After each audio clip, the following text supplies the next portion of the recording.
Pump மெக்கானிக்ங்கிறாங்க. ஒருத்தர் கண்டக்டரா இருந்து MLA ஆகி ஒரு 30 வருஷம் ஆச்சு. அவர்லாம் எம்எல்ஏ எல்லாம் ஒண்ணுமே இல்லாத நான் எம்எல்ஏ ஆக முடியும். எம்எல்ஏ சம்பளம் எவ்வளவுங்க? என்னையா கேள்வி கேக்குற? இப்பெல்லாம் கேள்வி கேட்டா தமிழ்நாடு சுடுகாடு ஆயிடும். போங்க, நான் அழுதுருவேன். விவசாய வசதி, கையில பணம் வசதி இருந்தாதாம இதை செலவு பண்ண முடியும். இல்லங்க, எல்லா கட்சியிலுமே எம்எல்ஏ ஆகுற வரைக்கும், கவுன்சிலர் ஆகுற வரைக்கும் எல்லாம் மிடில் கிளாஸா தான் இருக்குதுங்க.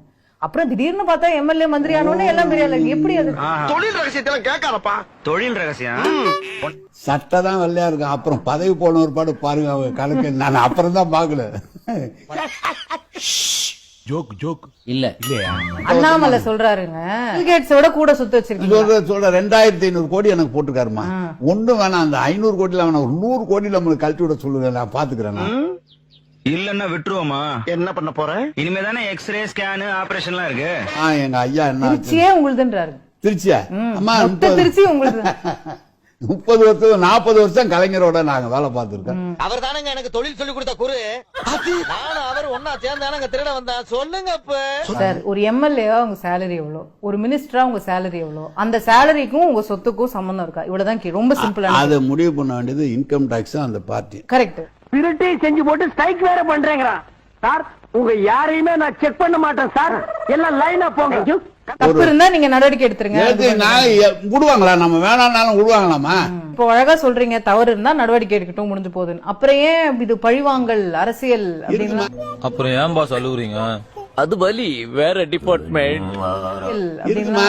நீங்க இருக்க நாங்க லட்சம் பேர் தவறு பண்றாங்க, ஏன் எங்களை மட்டும் பிடிக்கிறீங்க?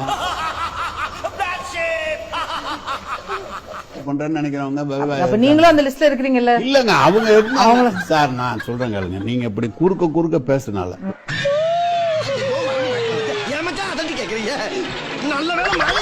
ஒரு பண்ணாத தொழில் அதிபர்களை கூட நீங்க போய் ரைடு பண்றீங்க. ஆனா தொழிலதிபர்கள் யாருமே அரசியல்னு சொல்றது இல்ல. நீங்க அரசியல்வாதிங்க தான் பாத்தீங்களா எங்களை பழி வாங்குறாங்கன்னு சொல்றீங்க. இப்போ நீ தப்பே பண்ணல வச்சுக்க, உனக்கே கோவம் வருது, உடம்புல ஏன் வேர்த்து கொட்டுது? அவருக்கு என்ன இருக்கு? அவர் ஓட்டு வாங்க போறாரா? அதுதான் கேக்குறேன். அப்ப நீங்க நீங்க எங்களை பத்தி தப்பா சொன்னா மக்கள் என்ன நினைப்பாங்க? எனக்கு ஓட்டு போட்டவங்க என்ன நினைப்பாங்க? பொய் கேச போட்டு மக்க மத்தியில இருக்கிற என் செல்வாக்க சரிக்க பாக்கியால பெரிய அண்ணா சாரு இவரோட செல்வாக்க நாங்க சரிக்க பாக்குறோம். ஆனா திரு துரைமுருகன் என்ன சொல்றாரு? உங்க கட்சிக்காரங்களே சில பேர் போட்டு கொடுக்குறாங்க. மீது ஆணையாக, கலைஞர் மீது ஆணையாக போட்டு கொடுக்காதீங்க. உங்க அம்மா சத்தியமா? அம்மா சத்தியமா?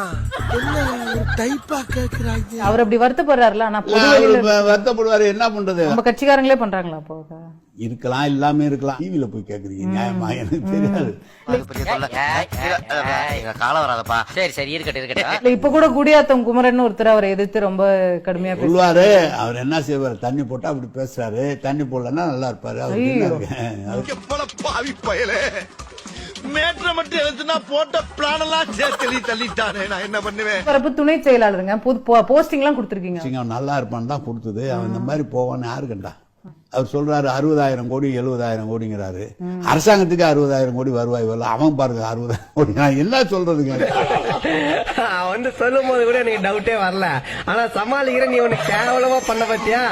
அங்கதான் கன்ஃபார்ம் பண்ண நீ தான் பண்ற. இது அரசியல்ல மத்தவங்க பார்த்தா பாத்தியா அவங்க சொல்றாங்க, அவங்களே சொல்றாங்க, இவங்களே சொல்றாங்க அப்படின்னு. எப்படி எல்லாம் சமாளிக்க வேண்டியா இருக்குடா. அந்த ஆளு சொல்றது உண்மையா?